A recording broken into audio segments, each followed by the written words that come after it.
My topic question for my research paper was whether life in the 50s was strict for college students in the United States regarding clothing, dating, and behavioral restrictions. I found much evidence that life was very strict in the 50s for college students, and I would like to share with you the 7 primary sources found in the JMU Special Collections that helped me reach this conclusion. The first source came from the Oral Histories collection, and it is an interview of Dr. Caroline Marshall. She explains that there were so many rules at the time and that students followed them because they didn't really have a choice because of the punishments. She then explains how strict the dress code was and mentions that women could not wear slacks or shorts outside of their dorms.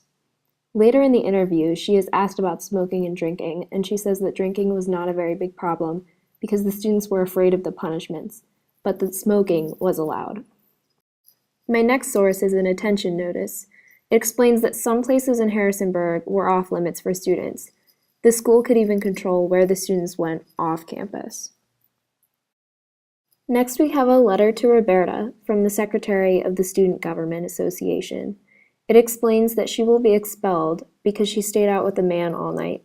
It is interesting to compare this to present day when a student would receive no punishment for this. Next is a letter from Anne Warren to the hostesses. It goes over some of the regulations of day trips and dating. It mentions that there was an approved list of men in town that students were allowed to date. Students could only date these men unless they had parental approval. Next is another letter. This one is from the Dean of Freshmen, and it explains that certain students are no longer allowed to visit freshman dorms because they did not respect the quiet hour. This is very common today and often receives no punishment. Next is a letter from Ruth Jones Wilkins to Mary Jane Hauser.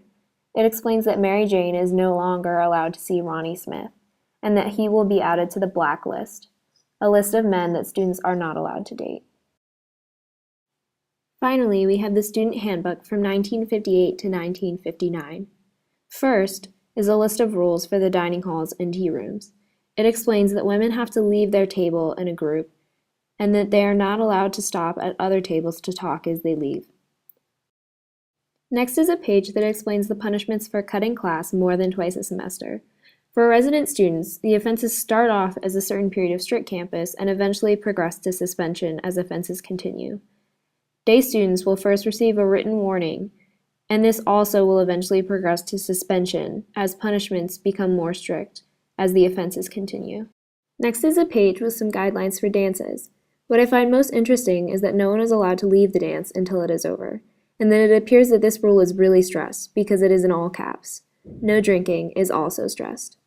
Next, there is more about dancing, and it is mentioned that students are not allowed to dance on Sunday.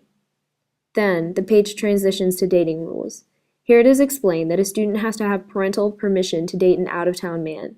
Students clearly have more freedom concerning relationships today. Next is a section entitled What to Wear. It explains that the first rule is simply to dress appropriately. However, it goes into more detail about what types of clothing women have to wear to certain events or places. This next page really exemplifies the extent to which the school could control what students wore. They had to wear heels or flats on commercial buses and could only wear pajamas in their dorms. Students at Madison College in the 50s may have had more freedom than students in the 40s, but life was still very strict for students. The school had control over many aspects of their lives. Much freedom has been gained for college students in the United States since the 50s.